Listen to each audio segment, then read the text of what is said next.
ചപ്പാത്തിക്ക് കഴിക്കാൻ പറ്റിയ ഒരു അടിപൊളി കറി ഉണ്ടാക്കിയാലോ. ഇതിനു വേണ്ടി വെറും ക്യാപ്സിക്കും അതുപോലെ തക്കാളിയും സവാളയും മാത്രം മതി. വേറെ പച്ചക്കറികളുടെ ഒന്നും ആവശ്യമില്ല. ഞാനിപ്പം ഒരു ക്യാപ്സിക്കം എടുത്തിട്ടുണ്ട്, അല്ലെങ്കിൽ ബെൽ പെപ്പർ. ഈ ഒരു കളറിലുള്ളതാണ് എടുക്കുന്നത്. അതിന് നമ്മൾ നന്നായി കഴുകിയതിന് ശേഷം ഒരു സ്ക്വയർ പീസസ് ആയിട്ട് മുറിച്ചെടുക്കുക. അതേപോലെ തന്നെ തക്കാളിയും മുറിച്ചെടുക്കണം. പിന്നെ സവാള ഉണ്ടല്ലോ, അതും വലിയ വലിയ കഷ്ണങ്ങളായിട്ട് മുറിച്ചെടുക്കണം. തക്കാളിയുടെ ഉള്ളിൽ ആ ഒരു ഫ്ലഷൊക്കെ ഒന്ന് മാറ്റിയെടുക്കുന്നുണ്ട് ഞാൻ. ഇനി നമ്മൾ ക്യാപ്സിക്കം ഒന്ന് വറുത്തെടുക്കുക. എണ്ണയിൽ കുറച്ച് ഉപ്പ് ചേർക്കുന്നുണ്ട്. ആ ഒരു ഉപ്പൊന്ന് പിടിക്കാൻ വേണ്ടിയിട്ടാണ്. ഇതിപ്പോൾ ചേർത്തില്ലെങ്കിലും പ്രശ്നമല്ല, പക്ഷെ എനിക്ക് കറിയിൽ ഇങ്ങനെ കഴിക്കുന്ന സമയത്ത് ക്യാപ്സിക്കത്തിൽ ഉപ്പില്ലാത്ത പോലെ തോന്നും, അതുകൊണ്ട് എക്സ്ട്രാ ചേർക്കുന്നേ ഉള്ളൂ. അതേപോലെ സവാളയും ഒന്ന് വഴറ്റിയെടുക്കുക. ഇങ്ങനെ എല്ലാം സെപ്പറേറ്റ് ആയിട്ട് വരുമ്പോൾ നമ്മളത് ഓഫ് ചെയ്യണം. ഒരുപാട് വഴറ്റരുത്, ജസ്റ്റ് ഒന്ന് ചൂടായിട്ട് കിട്ടിയാൽ മതി, ഒന്ന് പകുതി വെന്ത പോലെ. ഇനി നമ്മൾക്ക് അതേ എണ്ണയിലോട്ട് തന്നെ ഏലക്ക, പട്ട, ഗ്രാമ്പു, പെരിഞ്ജീരകം, മല്ലി, പിന്നെ ഉണക്കമുളക്. ഞാൻ കാശ്മീരി മുളകാണ് ഇവിടെ ഉപയോഗിച്ചിരിക്കുന്നത്, അപ്പോൾ നല്ല കളർ ഉണ്ടാവും.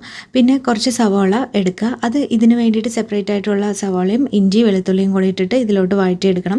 കുറച്ച് തക്കാളി എടുക്കണുണ്ട്, അതും കൂടി ഇട്ട് നന്നായിട്ട് വഴറ്റിയെടുത്തതിന് ശേഷം കുറച്ച് കാഷ്യൂനട്ടും കൂടെ ചേർത്ത് ഒന്നുകൂടെ മിക്സ് ചെയ്തെടുക്കുക.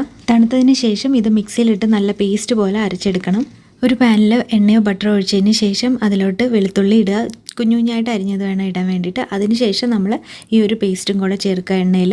ഇനി ഇത് നന്നായിട്ട് വഴറ്റിയെടുക്കുകയാണ് ചെയ്യേണ്ടത്. ഈ വഴറ്റണത് എണ്ണ തെളിയണ വരെ വഴറ്റിയെടുക്കണം. നമ്മൾ കുറച്ച് മഞ്ഞൾപ്പൊടിയും കൂടെ ചേർക്കുന്നുണ്ട്.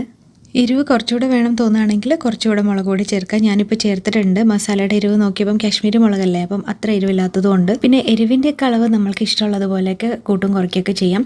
അപ്പോൾ അത് എണ്ണ നന്നായിട്ട് തെളിഞ്ഞ് വന്നിട്ടുണ്ട്. നമ്മളപ്പം ഇനി ഇതിലോട്ട് ചൂടുവെള്ളം ഒഴിക്കുക. പിന്നെ കുറച്ച് ഉപ്പും ചേർക്കുക. ആവശ്യത്തിനുള്ള ഉപ്പ് ചേർത്ത് ഇനി ഇത് നന്നായിട്ടൊന്ന് മിക്സ് ചെയ്തെടുക്കുക.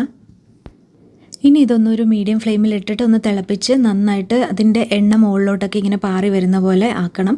അതിനുശേഷം നമ്മൾ ഈ വറുത്ത് വെച്ചിട്ടുള്ള ക്യാപ്സിക്കും തക്കാളിയും ഒക്കെ ഉണ്ടല്ലോ, അത് ഇതിലോട്ട് ചേർക്കുക.